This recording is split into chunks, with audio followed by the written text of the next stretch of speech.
On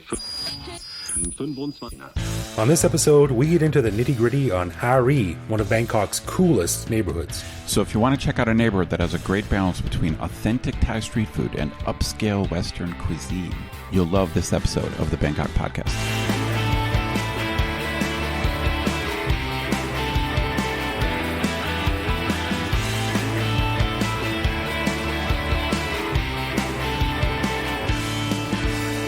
Sawadee krap, and welcome to the Bangkok Podcast. My name is Greg Jorgensen, a Canadian who is not defined by poutine, but instead is defined by the 17 years I've spent in Thailand trying to find good poutine. And I'm Ed Knuth, an American who came to Thailand 17 years ago, fell in love with torrential downpours that last exactly 15 minutes, and never left. Nice. Before we get into it, a big thanks to all of our patrons who support the show and get cool gifts in return. For more info on how you can become a patron, just head to the support page on BangkokPodcast.com. Of course, one of the cool things our patrons get is a weekly, uncensored, unscripted bonus episode where we talk about all kinds of stuff. In fact, we just finished recording this week's bonus show, and we chatted about some of the jobs that foreigners are prohibited from doing. In other words, you just can't get a work permit to do it, as well as the strangely progressive rumor that Thailand will soon, possibly, maybe, legalize medical marijuana. That's crazy stuff, man. Yeah, and however, just for something a little bit different this week, we thought it would be cool to release this week's bonus episode to everyone, just for some fun. So you don't have to do anything special, but a day or two after this episode drops that you're listening to right now, you should see the bonus episode come up in your regular podcast feed as well. It will be titled Jobs You Can't Do and Drugs You Can, maybe. So have some fun with that, and if you want more of those bonus episodes, you know what to do. Excellent. Yeah, I had fun recording that one. All right, on this episode, we continue the series that seems to be pretty popular based on the feedback and requests we get, which is our focus on some of Bangkok's most interesting neighborhoods to live in or visit. This week, we're going to be taking a look at Ari, which used to be kind of on the outskirts of town, but is now one of the most hippest and desirable places in the city to live and hang out. Ed, what do you think? What do you know about Ari?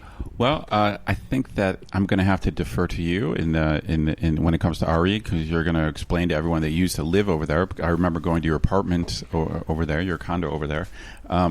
But you know, the thing about Ari is, I think it's a perfect thing to talk about with our listeners because it's really not a tourist kind of place. It's the kind of place that after you've lived here for a while, you hear about it. So I remember, I cannot remember when I first went over there. But it's one of those things that the longer you live here, you just hear people talk about Ari. Like, oh, there's this bar in Ari, or there's a restaurant in Ari. And I remember, I don't know when it was, but I was just like, what is Ari? Where the hell is Ari? You know? Yeah. And then I finally went over there, and it is a very cool area. I like it, you know, and I you know, in the end, I ended up going over there because you lived there for a while. But it's definitely one of those areas that I think if you're only in Bangkok for a week, you're not going to go to Ari. Like, I think if you're a tourist, you might go to Khao San. If you're a tourist, you might go to Sukhumvit. You know, and there's obviously, you know, I don't mean tourist attractions, but there's just areas of the city that I think, even if you don't live here, you may have heard about. Whereas Ari, I think, is not on the radar. Ari is more of a locals kind of area. Does that make sense? It does, and it's funny because I never thought of it that way, but it totally hits a nail on the head. Like, it's a super popular place, it's really hip, and it's a really nice place to visit, but there's no, like, attractions there. As a tourist, you wouldn't go there unless it was to eat at a restaurant or maybe, like, just you heard it was a cool place to be, but there's nothing really to see. That's right. I mean, like, obviously there are, you know, those like malls there, you know, not a giant mall. Like, even a place like, you know, tourists go to places like Paragon or Central World just because it's a giant mall. I mean, I don't know why tourists go to those places, but, you know, tourists like to shop. People come to Bangkok to shop. And, you know, and Ari obviously has a mall, but it's not like a giant, tremendous sized mall like, you know, Paragon. Yeah. Well, I lived there for 4 years, and I got to say, I loved it. It's still probably my favorite neighborhood that I've ever lived in Bangkok. Of the 5 or 6 places I've lived, I really, really loved living in Ari. Now, just to be clear here, the area that we're talking about, as you probably know, is centered around Ari BTS station. And just north of that is Sapan Kwai, and then just south of that is Sanampao. But the area around Ari BTS station, it goes kind of west, sort of all through the back sois off of Pahanyotin Road towards Rama 6. And then it kind of goes east a few blocks, but it's kind of hard to go further than that because past that few blocks, sort of in between Pahanyotin Road and the tollway, is a huge army barracks, and Google lists it as the Battalion Infantryman 1st Palace Guard Division. Oh, wow. So I don't know what that means. That's weird. But whatever it is, you can't go there. Right. So that's kind of the limit to Ari.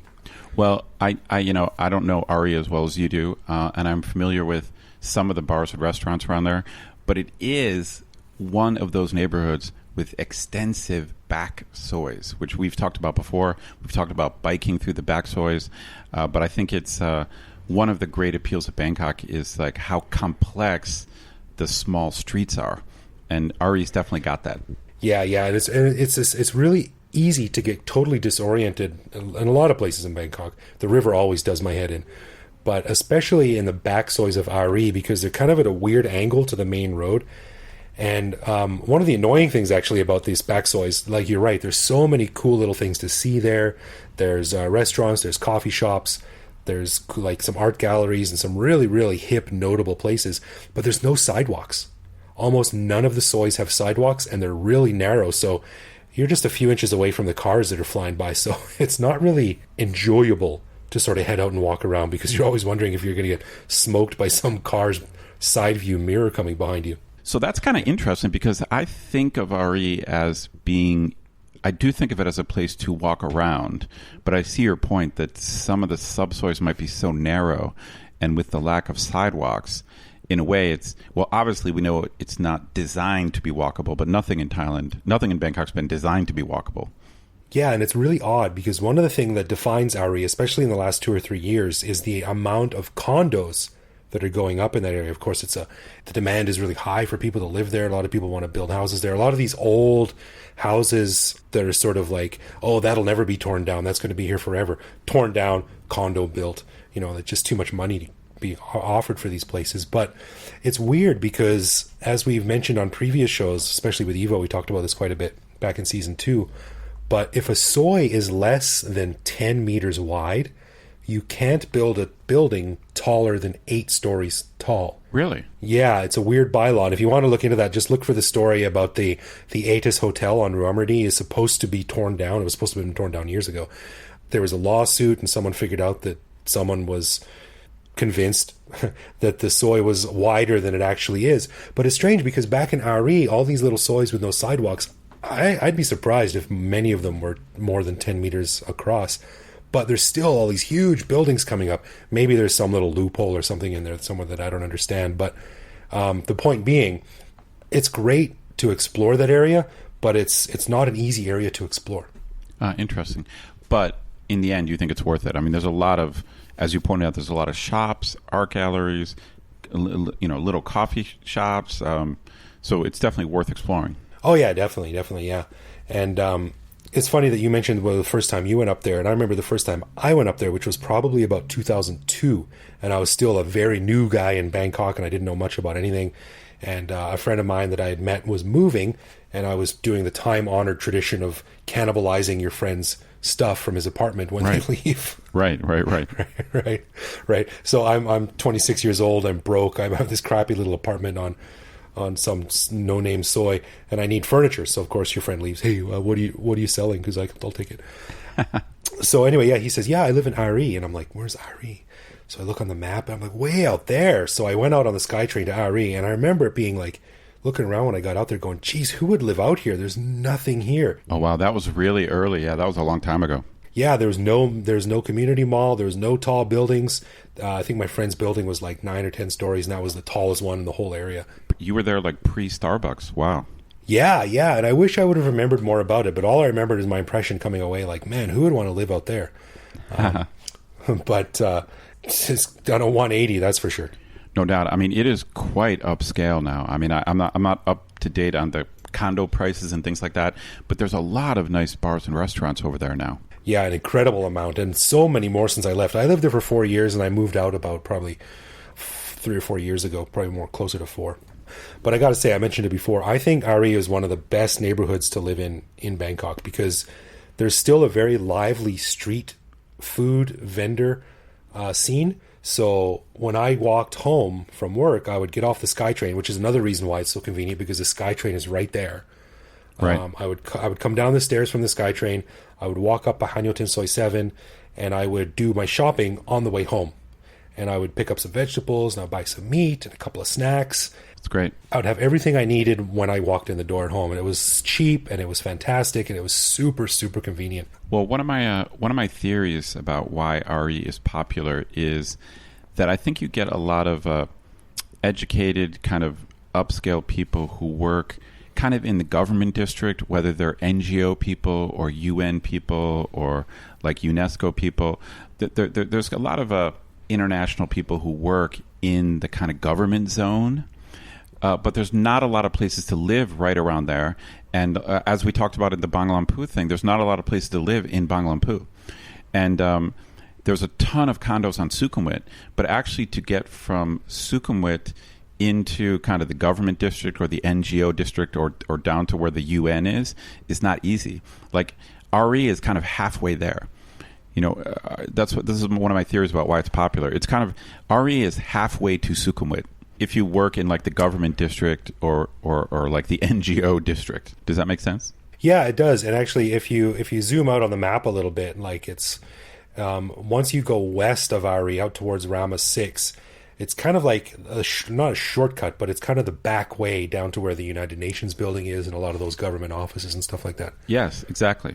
So I think it's a very strangely international area. It's just, there's just tons of expats around there. Yeah, it is. And something that a lot of people don't know is that sort of in the back of Ari, sort of just butting up against Rama 6 Road onto the west there's a lot of notable government buildings. There's the Department of Environmental Quality, there's the Ministry of Natural Resources, there's a Revenue Department, and the Public Relations Department, which is when I had my journalist visa.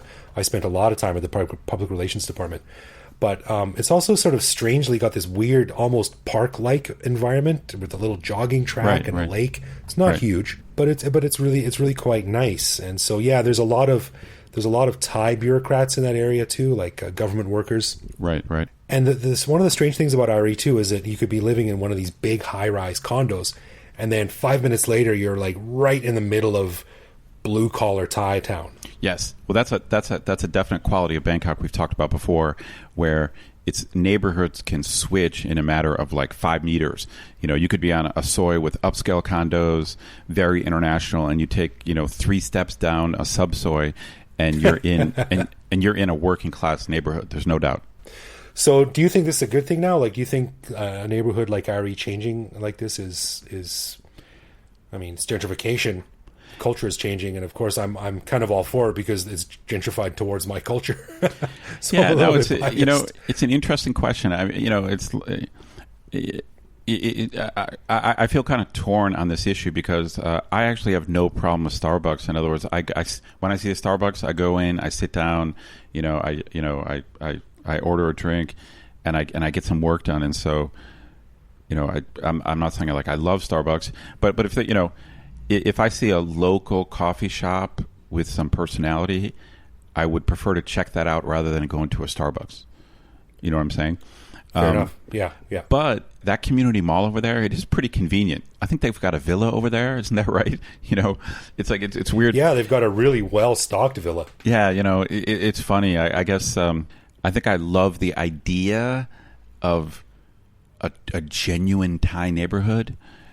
Old school Thai neighborhood. I love that idea, but when I see like a villa or a Starbucks, I probably feel more at home. I probably feel more at home in the bougie world of villa and Starbucks. You know what I mean?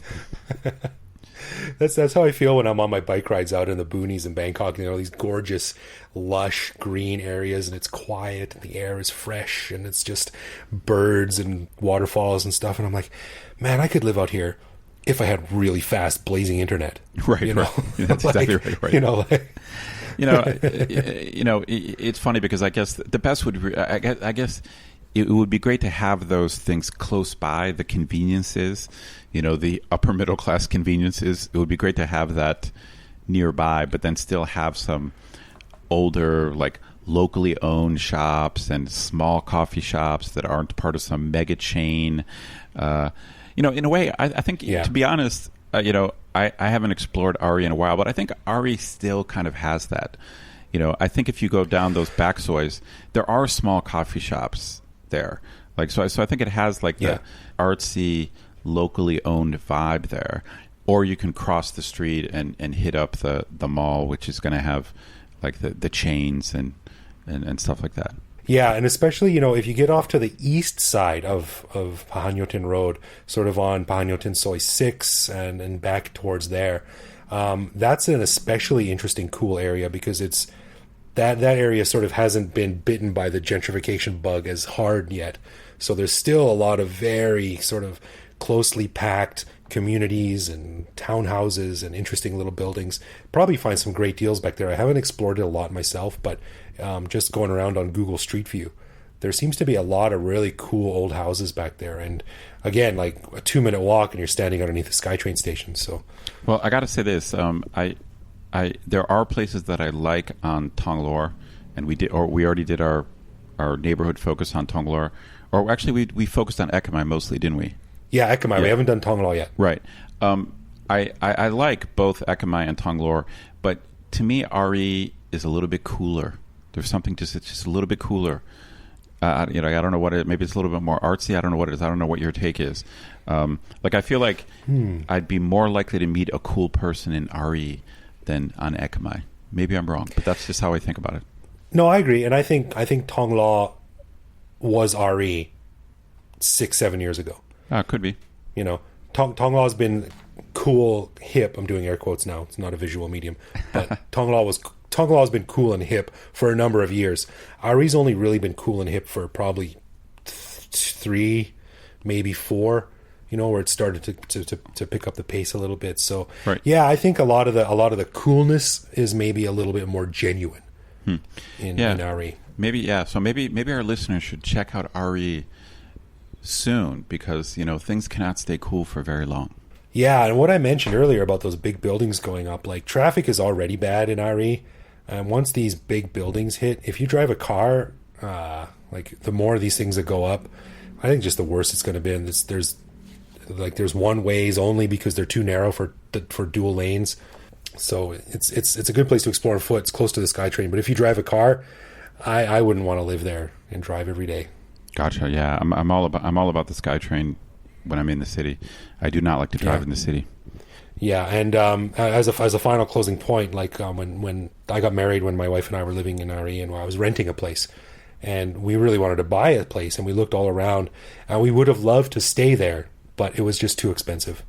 Well, you're right. You're right in the middle of the city. There's no way that's going to be cheap. But be aware, like I've got friends who live up there now, and they're paying for a small room is way more than other areas of the city.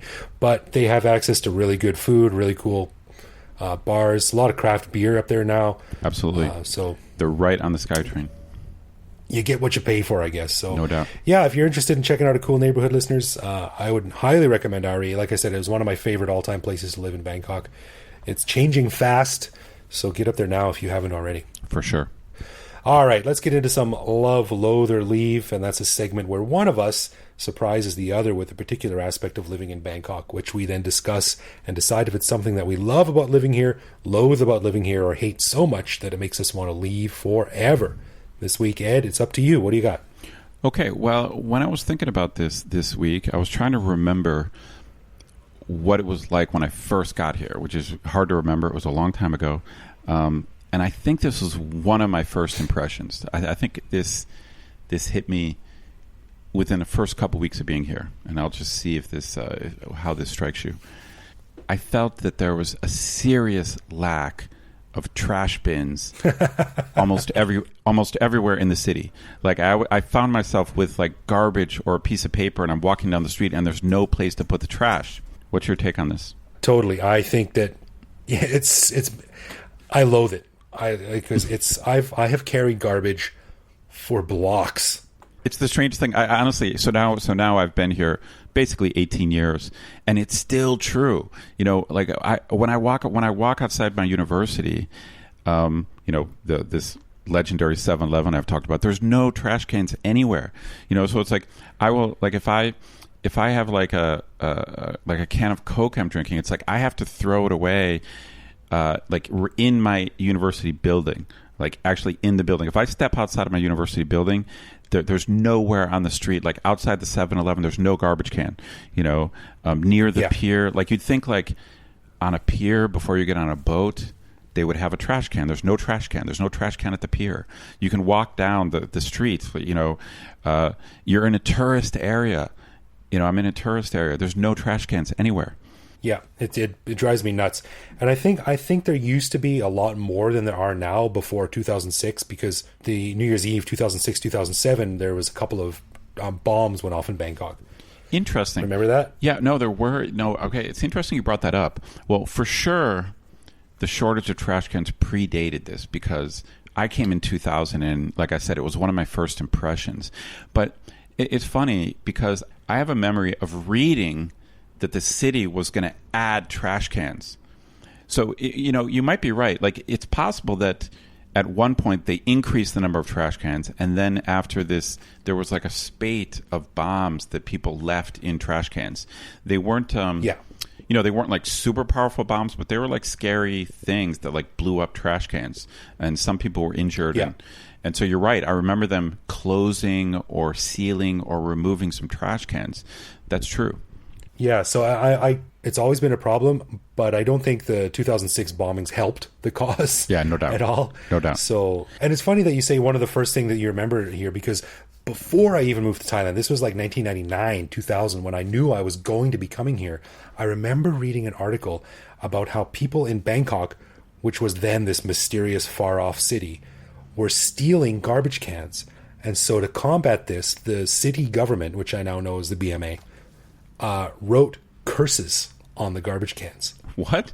I've never heard of this before. I've never heard this before. They wrote. Hang on.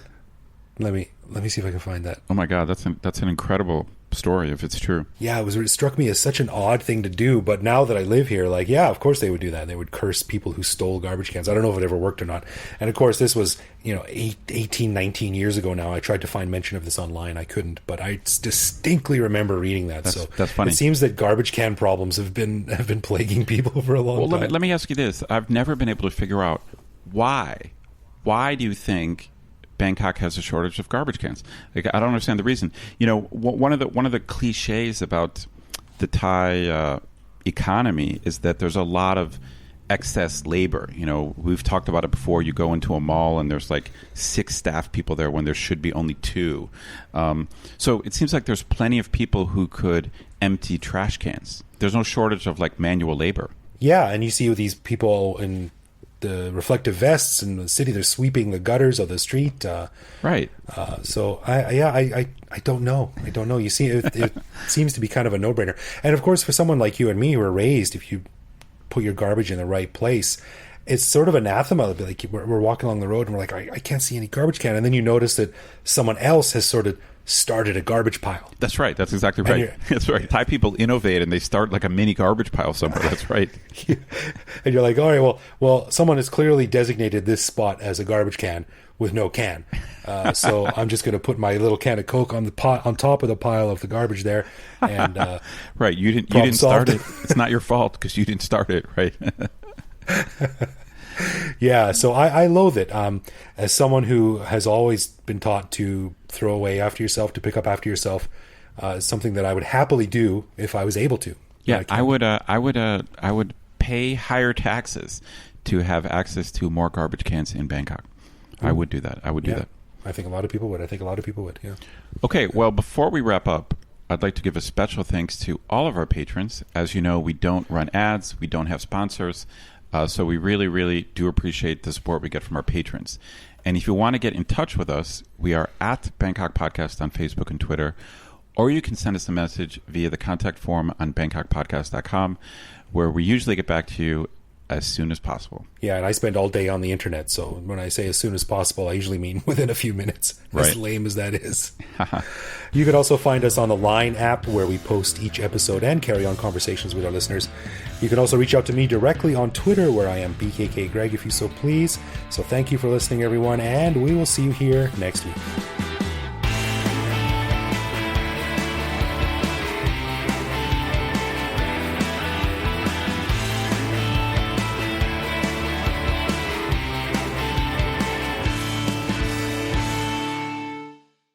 Side view mirror coming behind you. Right. Hey, I'm going to stop for a second because my dog is whining in my room. So let me dump her. I was just waiting for you to finish your thing. Hold on. My blabbing.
Boom. Fan on. Right.